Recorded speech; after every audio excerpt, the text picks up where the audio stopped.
We have new video just coming in this morning showing scary moments on board an AirAsia X flight. Watch.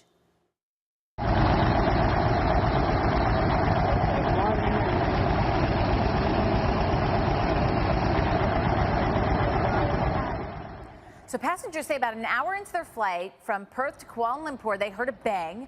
Then the plane just started shaking, and it went on for 2 hours. One passenger says the captain even came on the intercom asking everyone to pray. The flight eventually turned back to Australia. AirAsia X says it was a technical issue with the plane's engine.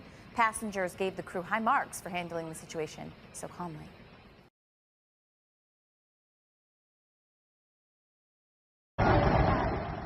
So passengers say about an hour into their flight,